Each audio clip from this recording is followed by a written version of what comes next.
Welcome to Sons of a Gun, a podcast about the DCU. I'm Alex Gunn. I'm Pete. And our third brother, Justin Gunn, is dealing with our celebrity father, who's a real bear lately, I gotta tell you what. We don't know how to say who he is. We don't want to blow up his spot or anything like that, but I think you can figure it out. Anyway, this episode, we are going to kick off our ramp-up to The Flash, which is coming out a little later this year. Whoop, whoop. Now, The Flash, to say up front, I think this is a movie we're a little trepidatious about. We're a little concerned about what directions this is going to go in. But at the same time, there's lots of stuff to talk about, and there's lots of stuff to delve into as we get closer and closer to that movie. There's a lot of other movies to watch. There are books to read, like Flashpoint, we're probably going to revisit at some point. What? Not one of our favorite books, but important to read. I'm sorry. I'm making Justin do that one. He might be dealing with our dad, who's been like on multiple press tours for big movies. Again, don't want to say who he is, don't want to blow up his spot or anything like that. But Justin's really been guarding him anyway, I'm not gonna. I'm getting a little too close. You guys might be able to figure it out from this. Anyway, this episode we're gonna kick it off talking about Batman, the original, not exactly the original, because we'll have at least one person call us out and be like, "You mean the 1966 version?" That's not what we're talking about. We're talking about the one that was released on June 23rd, 1989, directed by Tim Burton, screenplay by Sam Hamm. Alive for that. What? Yeah. Well, I want to talk about that in a second, but screenplay by Sam Hamm and Warren Scarron, story by Sam Hamm. Now, because this podcast is all about ramping up for James Gunn's DCU, people probably know this anyway. You've seen the trailers, but Michael Keaton is back as Batman in the Flash movie. Oh, sorry, spoilers, Pete. But so I figured we'd start with this. We kick it off with what really kicked it all off, Batman 1989, and I definitely want to talk about your impressions. I have specific impressions of it, but just in terms of a historical context, if you look at it, this was a big thing for superhero movies. You know, they had been... It was a huge budget for the time. Huge budget. Oh, Pete, by the way, we should mention, watched a video on 30 facts of Batman before this, but didn't make it through all the facts. So you're probably going to drop some facts. Hey, you know what's fun about doing something with you is how there's no fucking boundaries with you. You blow up my spot. I talked to you for 2 seconds before we turn this fucker on, and you use my words against me. I'm not using it against you. I'm just excited. Hold on. You. Hey. Let's just be very clear about this. One, I'm very excited to hear your facts. Two, I'm excited to find out when your facts end. Like, if you got up to 20, and then maybe I know the 21st. Let's see what's going to happen. I'm not going to say shit, for man. Example, sorry for trying to be prepared for a fucking podcast where we're talking about a movie, all right? Here's a fact. I don't know if they covered this, and this is something I was very surprised to learn rewatching this movie for the podcast. Bruce Wayne, I think, is Batman. Pete. Did you pick up on that? Did you notice that? Did they have that in the video? Was that fact number 29? Did you not get there? Oh, the slow bad drink. So what I was going to talk about historically with this is before this, superhero movies, very cheesy. Obviously, I don't want to get too much into the continuity of the Superman movies, which I think is something that is really fascinating in terms of how those are produced. But you have a pretty serious take on Superman with the first movie. Second movie splits half and half between what the director wanted, Richard Donner, and what the producers wanted. And from there, it went to very goofy movies with Superman 3, and particularly Superman 4, which came out before this Batman movie in 1989. Now, following up on this directly, we did have the next year Darkman, which is another very serious take on superhero movies, followed by another one that I am forgetting. I probably should have written this down. But the big thing about it is basically after Batman and Batman Returns, you got this gap until Blade in the 90s really brings it back to the way we as comic book fans think about superhero movies. They're not goofs. I think there was a Punisher movie in between there somewhere. That was around the same time, the Dolph Lundgren one, right? Yeah, oh, yeah. Are you saying that is a serious I haven't seen that since I was a kid, and I doubt it holds up very well, but I remember thinking it was cool when I was little. Well, we'll definitely rewatch it for this DC Rewatch podcast. but yeah, around that time you had a lot of goofy stuff. You had the goofier Teenage Mutant Ninja Turtle movies coming out as well. So Watch yourself. well, honestly though, like they were not treated seriously, and even going into Batman, there were a lot of goofy takes that they wanted to do here. They wanted to make it like Batman 66. There were talks about having Bill Murray and Eddie Murphy in this movie at one point when Ivan Reitman wanted to do it. Talks of Mel Gibson being Batman. Yeah. And it's funny that this is taken as a serious take on Batman when you got Tim Burton directing and you got Michael Keaton as the star. Now, Michael Keaton had done dramatic work before, but he was mostly known publicly as a comedic actor coming into this. And in fact, I was surprised to learn this. I vaguely remember this like from my child brain back at the time, but there were letters and campaigns to get Michael Keaton taken off the movie because people felt, no, this is not what we want out of a Batman movie. Because they were like, Michael Keaton is gung-ho. He is, Beetlejuice. He is Mr. Mom. He's very funny. He's also little and not the kind of frame that people wanted for Batman. Yeah, so they sent in lots of letters. Back in the day, that was the tweets. You had to write before tweets. Those are and I still mail my tweets to people. Oh, that's nice. I tweet them out and then I print them out and then I mail them to people, mostly my parents, and they're like, "Why are you wasting your time on this?" I'm like, "Mom, Dad, just read it. It's a funny joke about the Oscars from a couple of weeks ago." But the other thing that I think is pretty interesting about this, just from a comic book perspective, and we're going to kind of, I think, bounce around a little in history talking about this before we get to our impressions of the movie, which you rewatched it, right, before this? Yeah. Okay, yeah, me too. So just checking, probably should have done that off camera. Yeah. What? I'm not trying to call you out, Pete. It seems like you're digging I'm really mad. I'm having a conversation with my friend about one of my favorite movies, so I'm excited to talk to you. Anyway, from a comic book perspective, though, Batman also wasn't treated very seriously in the comics until right before this, until you had Frank Miller doing, Dark Knight Returns and Batman Year One. I was about to say Batman Begins. So there were, and I remember this, I don't know what your experience was, but like I started off reading DC and Marvel comics, and I was instantly drawn to Marvel comics. Like I was like Chris Claremont era X-Men. That's my thing. I love this. I immediately glommed onto it. And the Batman and Superman stuff, like the DC stuff at the time, was a little goofier. Like I very specifically, and somebody could probably let me know what issue this is, but I very specifically remember this cover of Batman fighting a crocodile on the front. And I was like, this is silly. This is sillier than the stuff that Marvel's doing. And I'm not into it as much.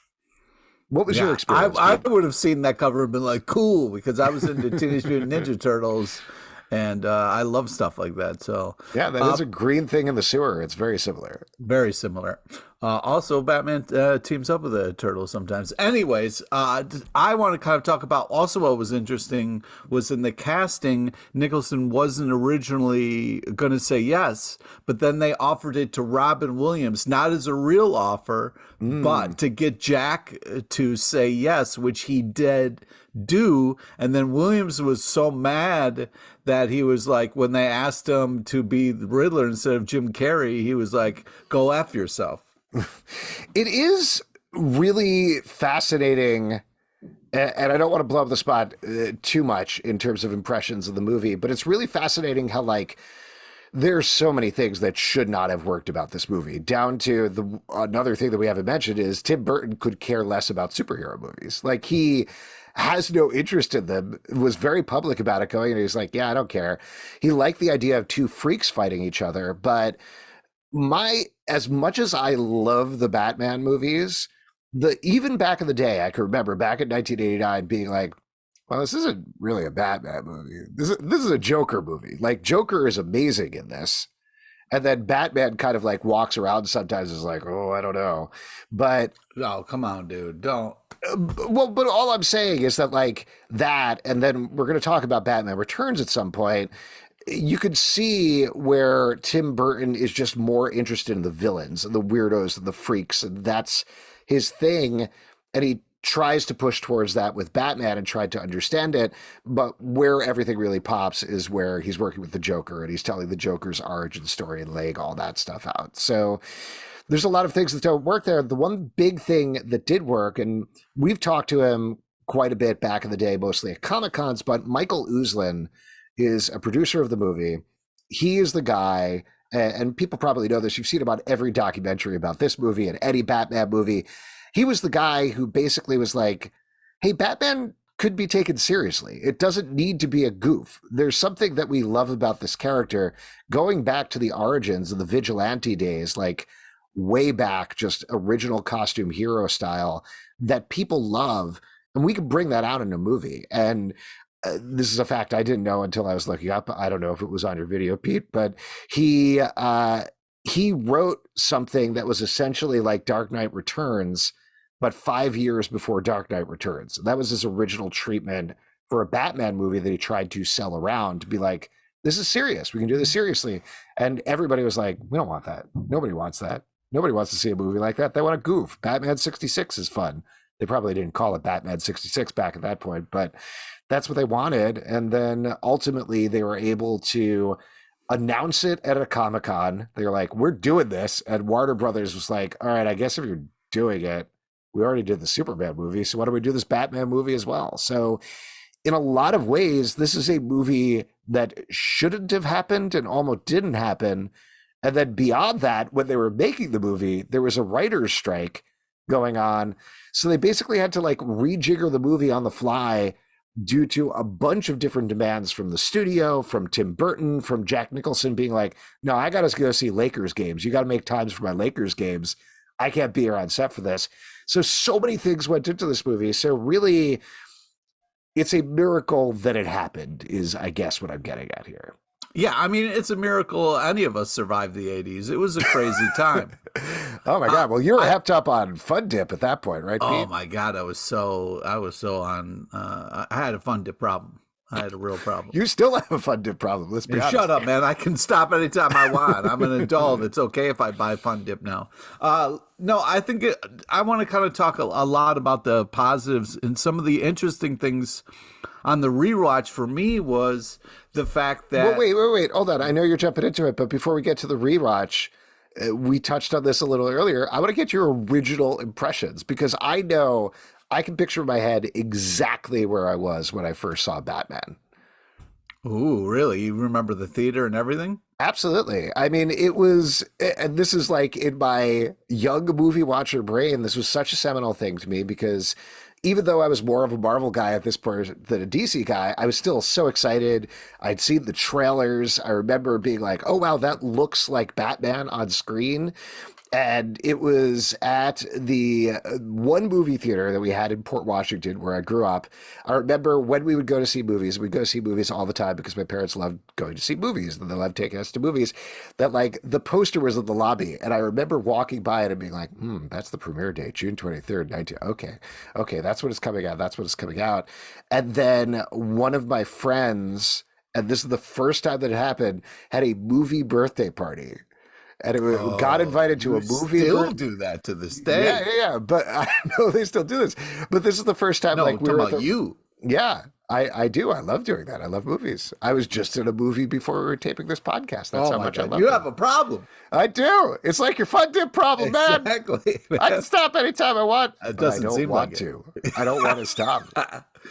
Anyway, yeah, it was the first time. Well, hold on. I'm almost done. It's not actually even much of a story, but it was just like, I could so picture the lobby. We saw it the Friday night it opened. Everybody was blown away. I could picture us all like walking out of the lobby and being blown away by like not just the Batman movie, not just by the movie birthday, but also I think this is the first time like at least I can remember seeing a movie opening night. And in my head, I still can get that feeling in my gut of being like, oh yeah, this is a Batman movie opening night. That's a big deal. And so having that feeling of seeing a superhero movie that meant so much to me, and still means so much to me on the opening night, that's something that stuck to me. And the first time I really felt that was seeing Batman. Wow. What about you, Pete? Sorry for trying to interrupt that story. No. It's very touching. I wasn't allowed to go see movies yet at that age. But I remember the first time I watched it at a friend's house. I also remember like people stealing posters and stuff, like, because everybody, that symbol, it was like a newer symbol and it was very cool looking. I remember when people started wearing the t-shirts, it became like a huge phenomenon after this movie. And yeah, there was like, they said that the marketing had to keep sending posters because people would steal them from the trains and the movie theaters and stuff. So yeah, it started a kind of there was a lot of people were talking about it before it even happened. So it was kind of one of the first times there was kind of like a fever pitch around something that was on my radar. But yeah, I just remember just thinking everything was so cool as a kid the first time I saw it. Like, it just like, oh my God. And it all seemed, so real. I mean, it's weird to say now, but at the time I thought I didn't pick up on the animation parts. Right. Or, a lot of the different stuff. But man, I just like, that was the coolest Batmobile I've ever seen. And like, that was just, there was just a lot of cool things to like about it as a kid. I mean, Tim Burton really kind of, I didn't know that I liked Tim Burton movies. Like, I know that like Beetlejuice was fun, but I was so young, I wasn't like, oh, right, another Tim Burton flick. You know what I mean? I'm excited for the pictures of creepy trees that he loves, but it was such a kind of like, as a kid, I still felt like it was such a unique style to it. Then I was just like, oh my gosh, Gotham looks so crazy. Well, I think that's almost the biggest thing about it, even beyond any of the actors or anything like that, is that it felt like you're seeing Gotham City on screen. It doesn't necessarily look like the Gotham from the comics, and it wasn't meant to. It was supposed to be a mishmash of a bunch of different metropolises and different places that people lived, and it was supposed to be like it was stuck together from a bunch of different cities. But it really channeled Tim Burton's Gothic sensibilities and put him into this Batman world in a way where it felt like, yeah, this is a real city. This is Gotham City on the screen that we're visiting, and he ahead. Loved those like building shots, like the going up the very tall building kind of moments. It was funny how much he loved. I love those too. I still love those. I think that the one thing, not the one thing that's unimpeachable, but things that still get me when I'm rewatching the movie now, if you want to transition into that, is like, definitely those shots, the hero shot. By the way, we're going to do spoilers. We assume people have seen this before, and we'll talk at the end of the podcast about what potentially this means and what we could take away from this for the Flash movie and the future of the James Gunn universe, etc. But that hero shot at the end of the movie of him standing there with the bat signal on, that's so iconic, and every single superhero movie since then has done pretty much that exact same shot. I mean, the fact that he flew out of his way just to kind of go up to the moon and then come back down was like, kind of took a time out in the middle of a super important part of the movie there for a cool like shot of the moon and my bat thing that's going to be the signal later. That too. All of that stuff, though, like, I think there's things that err on the wrong side, certainly, but for the most part, you're not. This sounds like faint praise, but I really mean this as praise. It doesn't come through the Tim Burton hates superhero movies because it feels on the right side of goofy. Like, it's not making fun of the fact that Batman is in a bat suit. It's supposed to be scary for people when they see Batman. They're like, oh, it's a giant Batman. That's a scary thing that's happening here. Or things like the bat symbol, they're goofy when he flies into the moon, but at the same time, it looks cool. It's fun. Yeah. It feels comic booky. It feels like a panel from a comic book when you're looking at it. But the other thing that I was going to mention that still completely 100% works to this day is Danny Elfman's score, the Batman score. Like, well, that's what I also want to get into as well. Is like Batman the Animated Series just took so much from this. Mm-hmm. Like, well, I didn't really put that together until I rewatched this, really? And then was like, holy crap! I mean, there was the score, the music score is exactly the same. I was like, for a second, I was like, wait a second, who ripped off who here? And then I was like, oh my God, this is, they modeled it after this. And it makes sense. It was such a huge hit. I mean, I even remember liking the Prince song that like took lines from the movie. You know, that was just like, oh my God, this is first time I've seen anything like that. So yeah. I mean, well, let's come back to the Prince of it all, like, because I think that's kind of interesting to talk about as well. But just while we're talking about Batman the animated series, all I was going to say about that, and please again, don't take exception to this, but rewatching this time, I was really struck by. Yeah, Batman the Animated Series is the refined version of this movie. Like, if this was sort of the template of some of the elements don't quite work all together, they're figuring it out in different ways and trying to figure out how to make it work. And like we've been talking about, there's a lot of clashes and different of opinion on set and behind the scenes. But Batman the Animated Series is like, what's the best things about this? Danny Elfman's score, this gothic look for Batman, taking Batman pretty seriously. He has a wild rogues gallery.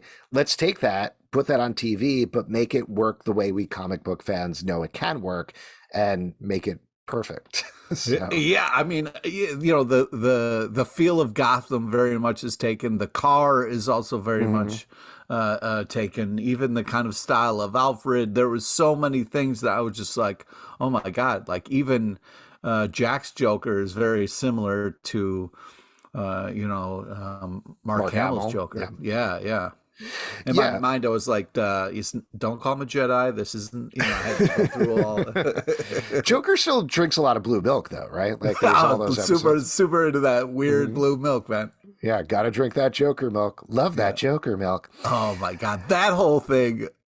Like the commercials in the middle of this movie were hysterical and creepy in so many interesting kind of stylized ways. This whole like the choice of like homicidal artist was such a crazy thing to rewatch and kind of get a sense of this Joker and Jack's choices about this Joker, and like just was so I had like not that I'd forgotten about the effect of like, but it was just such a crazy, because the Joker movie now is such a kind of hot button topic and such has all these kind of like creepy things going on, to kind of see this kind of first iteration of it that was bright but also dark. It was such an interesting kind of crystallization that I think really kind of changed the landscape for Joker.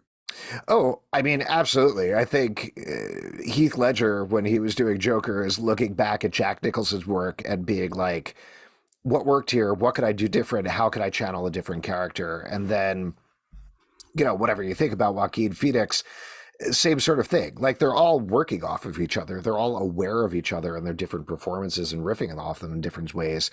But just here, like I was saying earlier, I watched this movie. We watched all the Batman movies with my kids a couple of months back because they were super interested in them. And I had completely forgotten how good Jack Nicholson's performance is. Like, I knew it. How could you forget that? Well, I knew it intellectually, but over time, seeing other people do Joker, lots of other Batman movies, it had certainly been a while since I had seen this Batman before or again. And it's just, he's given his all. He's given 1,000% in every single scene. Even, it's a Jack Nicholson performance, but he blends perfectly with what they need out of the Joker. He's insane. He's terrifying. He's funny in an uncomfortable way. He's everything you want out of the Joker. Yeah, I mean, the some of his bits, like on paper, seem so dumb. Like in the middle of a fight, he puts on glasses and he's like, "You wouldn't hit somebody in glasses, would you?" Like seems so dumb, but though he pulls it off in this kind of like, I mean, it's really crazy. Some of the lifting that both of them had to do, kind of like, I had forgotten about Michael Keaton's kind of, you want to get nuts? Come on, let's get nuts moment. I was just like, oh my God. Why does he do that? I don't know why he does that. Let's talk about Michael Keaton in a second, just to kind of like finish it up about Jack Nicholson here, though. Yeah, so many amazing things that he does in this role. I think one thing that I also remembered rewatching this time, that even as a young chap watching it the first time, is that final fight just doesn't work exactly. You know, like they're not a physical match. And Batman beating the shit out of Joker on a bell, Joker dying, those are things that just even back in the day never really sat right with me. And I think so creepy though when he's like dead in the pavement and the little laugh thing is still happening. Yeah. That like stuck with me as a kid. Like that creepy laugh really stuck with me. Well, it's also an interesting thing to think of, and not that superhero movies, even in the intervening decades, have shied away from killing villains. One of my least favorite things, because keep them around, they're interesting. Let's see more of them, right? But the original appearance of Joker in the comic books, he was supposed to die. Like he died. There's a final panel. I think it's in the first issue. I think it's Batman #1, if I remember correctly. There's a second story that introduces the Joker, and the last panel has him being taken away in an ambulance. And the original line was something like, well, he's dead. And then an editor at the last second before it went out to print was like, let's change it to, I think I hear a pulse. And because of that, the Joker is alive. The Joker is one of the most popular comic book characters of all time. And it's interesting to me to think about that you sort of have that parallel thing here with this movie of they kill the Joker. I think in a more modern movie, if you look at the impact the Joker has had over the course of cinema and TV and everything, if this Batman movie had come out 20, 30 years later, they would have made a very different choice with the Joker at the end of the movie. Yeah, I mean, yeah, that's for sure. It's just, it's just, it's an iconic character for sure, and it's just also such a interesting match for Batman. You know what I mean? Of like this kind of like person who's feels like he can save people and do the right thing, and like this guy who just is all about chaos and just kind of madness. So they work really well together on a lot of different levels, and also seeing what people bring to this iconic thing is also so very interesting. Well, let's talk about Batman though, because that's kind of the whole point of talking about this. Pete, what did you think about Michael Keaton, particularly on this rewatch? Yeah, I mean, this was my Batman, you know, so Michael Keaton to me just is Batman. He's also Beetlejuice. He can be a number of different things, but to me, like just as he's always been Mr. Mom for me. But well, hey, you know, everybody's got their deal. I just think it's you know, his kind of like struggle with the way he was like couldn't say I'm Batman to her, you know, the way he like she goes to Vicky Vale, and he's just like I'm Batman. Like the showing the flaws in Bruce Wayne, I felt like was so cool, and so made me kind of connect with this character who on paper is a billionaire and an asshole and a lot of different things, but when played right can be more interesting. So I don't know, like I just thought that Michael Keaton did such an amazing job of being able to pull off with the mask on and with the mask off in such an interesting and different kind of way, where he wasn't, you know, like he relied more on gadgets. It's kind of like a James Bond talk where it's like some of the smaller James Bonds, you know, have to use gadgets more versus the tougher, you know, so but I just thought overall it was such a cool Batman, and you know, liked the fact that Joker also respected his toys and loved them, because as a kid it was like, I want all of these toys. I want a Batarang, I want a grappling hook, you know. So you're like, where does he get these wonderful toys? And then you followed it up with Toys R Us. Yay! Mom, take me. Mama. Please. Even that bad. This is, and I think this is probably our difference of opinion here. I love Michael Keaton, and I love Michael Keaton in this role. I don't know if he's ideally what I'd want out of a Batman necessarily, but I love watching him here. Like like you're saying, there's so many charming moments, particularly with the Vicky Vale stuff. Kim Basinger did a really good job coming in very late into the production. She's a good addition to it, but all of those scenes, like the singer. Basinger, sure. Yeah. There we go. But sorry, the scene where he introduces himself at the party and he's walking behind her and Alexander. Oh my God, Robert Wool. Yeah, Arliss just sort of standing. I was like, Arliss is in this. I forgot Arliss is in it. Yeah, come on. That's a great scene. That's so funny. The scene where they're going on their first date and they're sitting on the absurdly long table together and trying to talk about the soup and what the soups do and keep past the salt. Just very funny, down to earth moments throughout. And Michael Keaton is so good at those. He's so good at that humor, at being relatable. Again, not necessarily what I see in Bruce Wayne, I think. I mean, one of my favorite lines is like, oh, that's Japanese. How do you know? Because I bought it in Japan. It's just like, there's a lot of different ways to do this. He's like, I also liked how he was kind of, like, he was kind of thrown off by Vicky Vale, where he's like, I'm looking for Bruce Wayne. He almost doesn't have words, so. Mm-hmm. There was a lot of different things. I mean, unfortunately, it was also made in the 80s, so there's problematic stuff as well. But I just think that some people I believe more with the cape on or the cape off, and I felt like he did both very well. So. Yeah, I think here's the base that everybody else is working off of. Nothing against Adam West or any of the other people that played before him, but Michael Keaton is definitely like the baseline, I think, because he was this iconic Batman in this movie and then again in Batman Returns. So again, we'll get and talk about sort of the future stuff in a second, but I think it's the same thing with Batman, where maybe he's not my favorite Batman under the costume, but he does a good job. Like, he makes it's all playing in your eyes and your chin, and that's all you got to play with. He can't even turn his head in that costume or anything, which is insane that they built it that way, but that's what they did.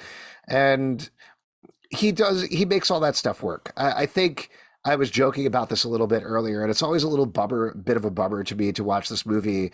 And because of the way the suit is built, the fights are much in terms of fights. Like, it's sort of him walking up to somebody and being like, punch, punch, punch, I'm a rock and sock robot, and then shooting his batarang. All right. I know what you're saying, but it's not that bad. I mean, it was funny because I felt like that one backwards punch they put in there, because it's like, it's the only punch he can really do that doesn't seem so awkward in the suit. And I do think they had to work around that.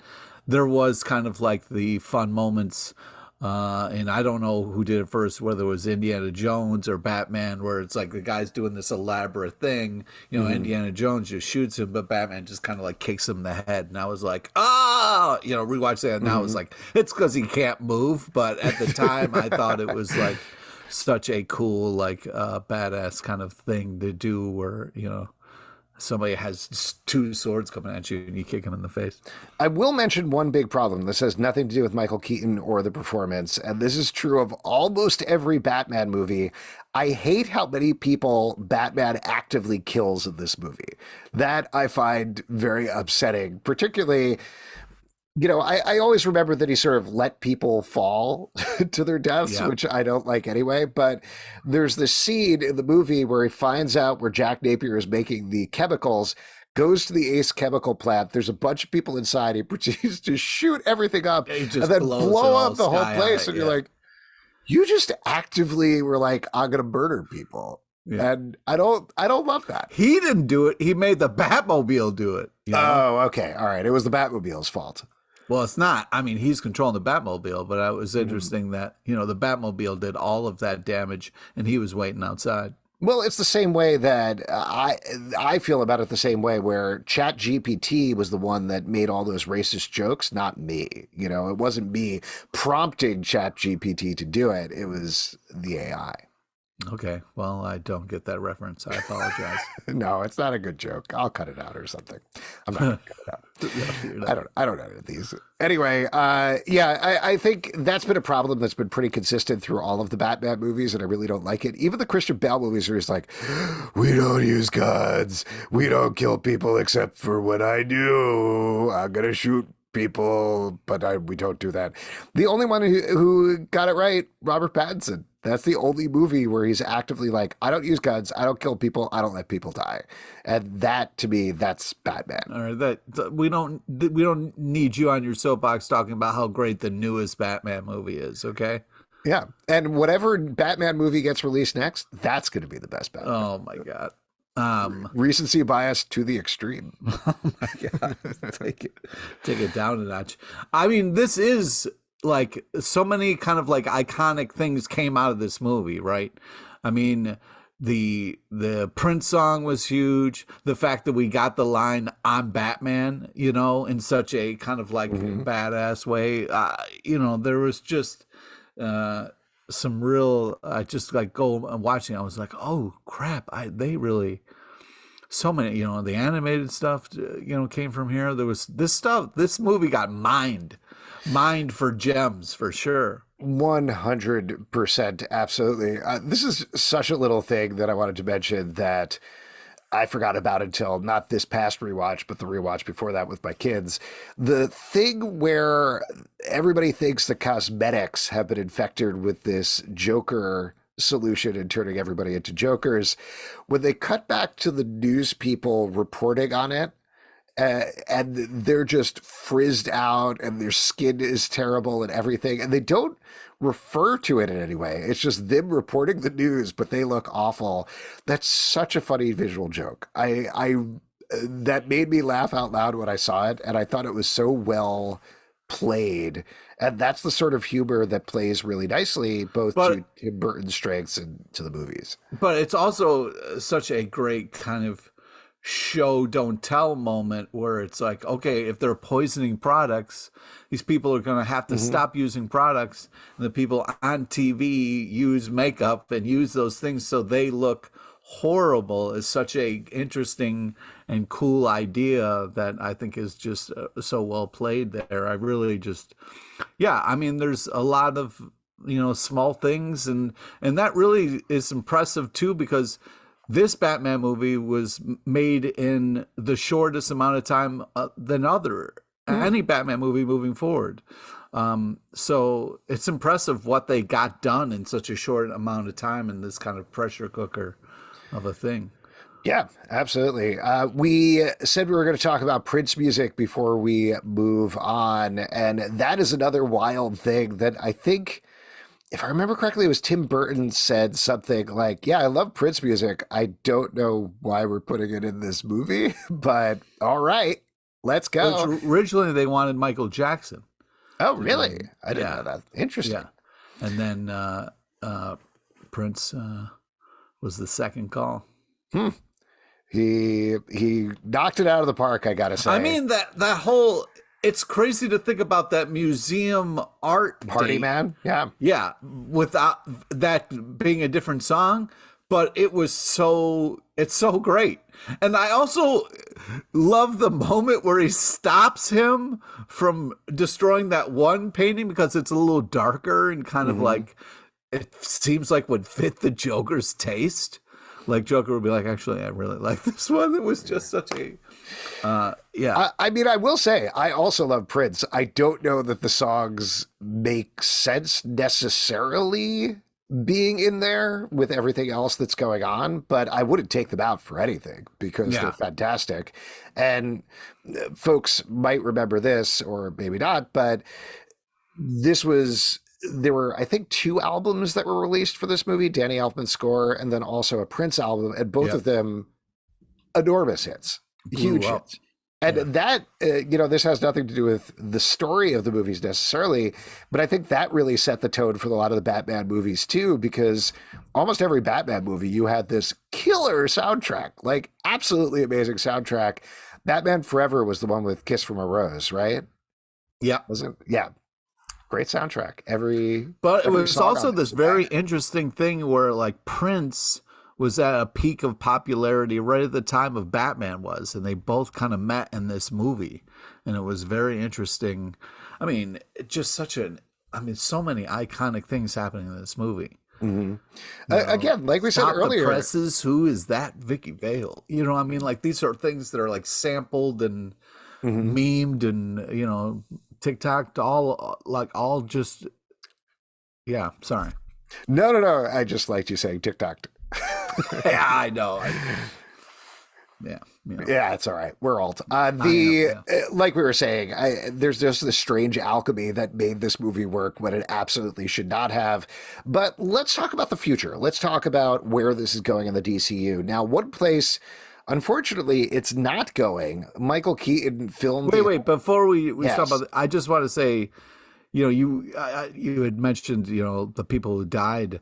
Rewatching it, I forgot how much I hated when Bob died, when he shot Bob. Yeah. Bob was one of my favorite henchmen, and he just shoots him. I was just like, oh my God.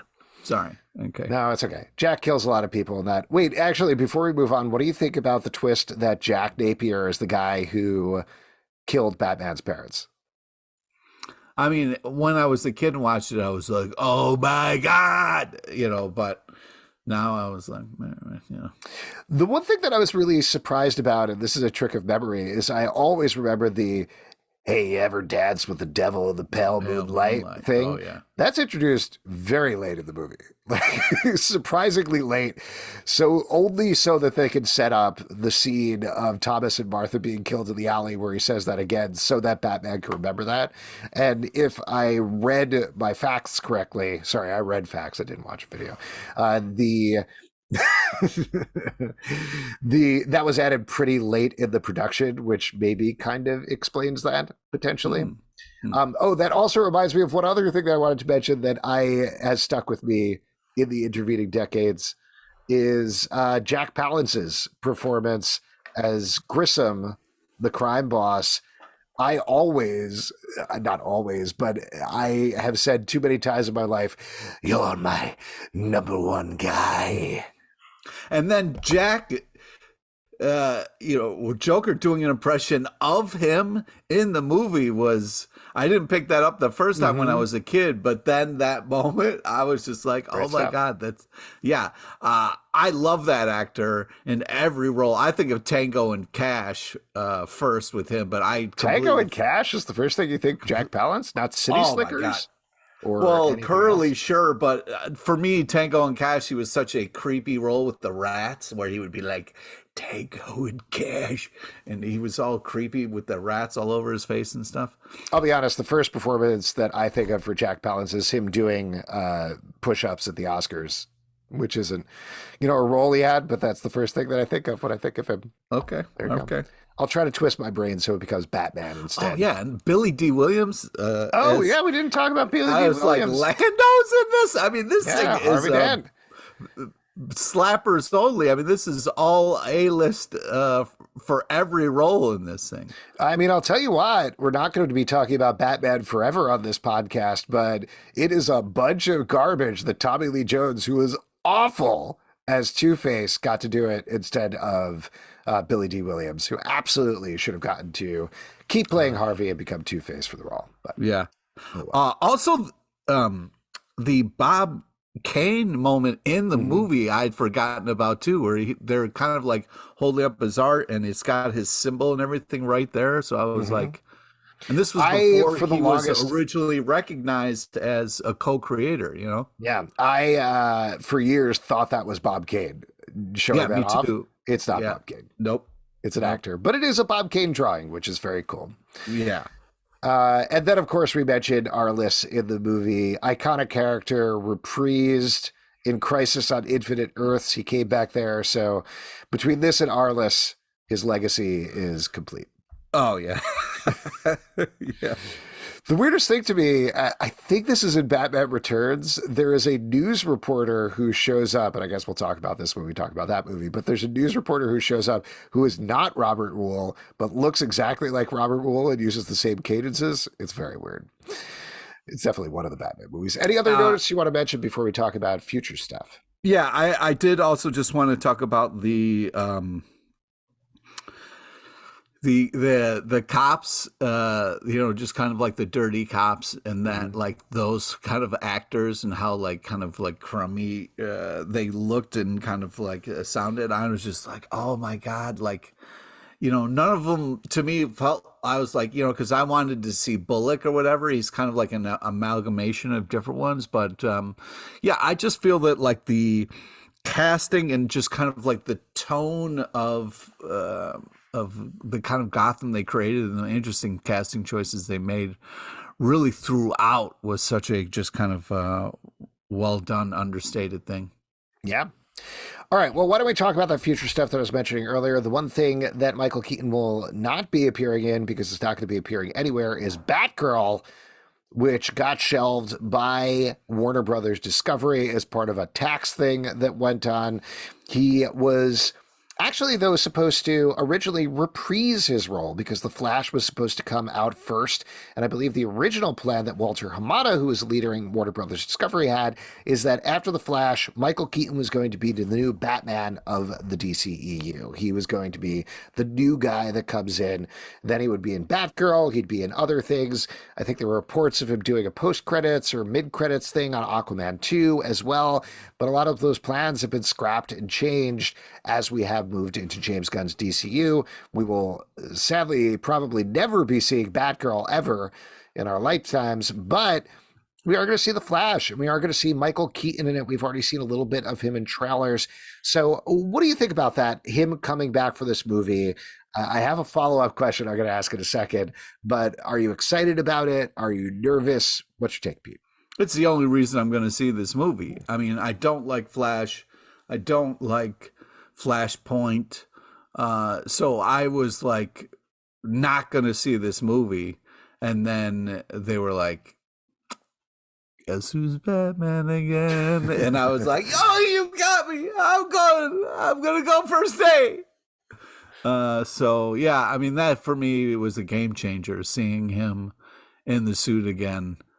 Yeah, unbelievable. Well, let me throw something by you. Is Michael Keaton in The Flash playing Bruce Wayne or Thomas Wayne? Oh. And for anybody who isn't totally familiar with why I'm asking this, right? There's a couple of different reasons that I think back this up. And they haven't said his name other than I'm Batman in the trailers. But in the original Flashpoint storyline, what happens is the Flash breaks the timeline. Spoilers for Flashpoint. Yeah, for the comic. But and for the movie, maybe. Potentially. Well, we'll get into potential spoilers for the movie, but I want to talk about both things. In the Flashpoint book, the Flash breaks the timeline trying to save his mom's life, and in the process creates this alternate timeline. One of the things that happens there is Bruce got shot in the alley instead of Thomas and Martha. And it's revealed over the course of the series that Thomas has become Batman and Martha has become the Joker. And I'll tell you what, we'll get into probably our mixed feelings about Flashpoint as a crossover when we talk about it. That's one of the things that worked. Like, it legitimately works. Thomas is a unhinged Batman, unfettered by the morality of not killing that Bruce Wayne holds on to because he lost his son. And then he lost his wife to madness when she became the Joker. So that's going on there. When you look at the movie trailer, I think there's further potential evidence for that, because what we're seeing in the movie trailer is we're seeing the Flash interact with his DCEU counterpart. Specifically, Ben Affleck is there, and Ben Affleck as Batman is like, hey man, don't play with time travel. That's not a good idea. Please don't do that. Now, as a little asterisk note, and, recastings happen and whatever, but in the DCEU, Thomas and Martha Wayne are played by Jeffrey Dean Morgan and Lauren Cohan, which we saw in a flashback in, I believe, Batman v Superman, if I remember correctly. So that's going on there. So technically, Thomas Wayne is Jeffrey Dean Morgan. Cool. Good guy, good actor. But as we've seen in the trailer, the Flash breaks the timeline still, goes to an altered timeline where his mom is alive, but everything else has changed. However, not everything has changed. It's still stuff that's happened to the DCEU. We see Sasha Calle, I believe, as Supergirl has been trapped. She ended up on Earth instead of Superman, who they still kind of know exists. Zod, Michael Shannon, shows up and attacks the planet. So there's still stuff happening there. So my question in my mind is, wait, if this is just a different version of the DCEU, Why is Michael Keaton Batman instead of Ben Affleck? And potentially the answer comes to the comics, which is he's Thomas Wayne, not Bruce Wayne. So what do you think about that, Pete? Well, first off, that's fucking heartbreaking, because for me, the kind of tragedy that happened in the alleyway, because I've seen it so many times from reading comics and watching TV and movies, it's just so heartbreaking that his parents died. And then if he would have died, his parents would have had such a horrible turn of fate and driven each other away in such a way that one of them turns insane and turns into the Joker is something I don't want to think about and also live in for 2 hours. You know what I mean? So like, I really hope that's not the case. I'm hoping this flashpoint is a little bit of like, hey, you're creating a lot of different timelines, and it's almost like a multiverse of madness where we get to see different Superman throughout time. Of like, maybe you kind of open up a door and there's a Superman, or there's a Supergirl, or there's a Batman and there's a Batgirl, or whatever they're gonna do. And that's what I'm hoping is, just because everybody talks about how great it is when Batman is dark, but I when you go that dark on Flash, I don't know, I don't like my Flash dark. So that's tough to see those two, because Batman loved him so much, and it was so robbed to see that the fact of like that switch turns them so poorly. It just, I have a hard time with it. Well, I will say, let me give a piece of evidence for it and then a piece of evidence against it, right? The piece of evidence for it is, if the theme of the movie, the way that we're being sold it, is the Flash just wants to bring his mom back, if consequently he has killed Thomas Wayne's son, that's something that ties those two characters together and gets them to a place where like, wait, we got to bring Batman back. We got to bring the real Batman back. So that could potentially be a driving force behind the movie if that happens. On the other end of the spectrum, and this is getting into the James Gunn stuff, we know they're going to have a new Batman. Ben Affleck is not going to be Batman. Michael Keaton is not going to be Batman. When they do the Batman and Son movie, Brave and the Bold, eventually down the line, it's going to be a different Batman in that DC universe.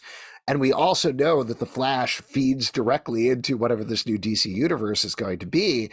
So if he resets the timeline, we're not going to get Ben Affleck back. That's not what's going to happen. So if you're just excited because your favorite Batman of all time, the most recent Batman, is going to be in this movie. Well, I'll tell you what, as soon as I see the Flash, Michael Keaton's going to be my favorite Batman again, because that'll be the last Batman I saw. That's how bad my recency bias is. Okay. That's great news for me. Yeah, exactly. I guess my point here is that Michael Keaton could be Bruce Wayne, just like Ben Affleck is Bruce Wayne. And then at the end of this movie, we're introduced potentially to a third entirely different Bruce Wayne, Spider-Man No Way Home style. Any of that is possible. We'll have to see what happens. We don't know exactly what's going to happen at this point of the movie based on 2+ minutes of footage, Yeah, exactly. Yes. So there we go. Thank you all for tuning in. If you would like to support this podcast and all the podcasts we do, patreon.com/comic book club. Also, we do a live show every Tuesday night at 7 p.m. to Facebook and YouTube. Come hang out. We would love to chat with you about DCU stuff. Apple, Spotify, Stitcher, or the app of your choice to subscribe, listen, and follow the podcast at Comic Book Live on Twitter and at Comic Book Club Live on TikTok and Instagram, the TikTok, if you will. Oh, yeah, there we go. comicbookclublive.com for this podcast and many more. And hey, Dad, take some breaks on the press tour, Like, I know it's going to be very busy when you're guardianing everybody, but, like, just drink some water, It's a busy time. Aw, you're such a good son.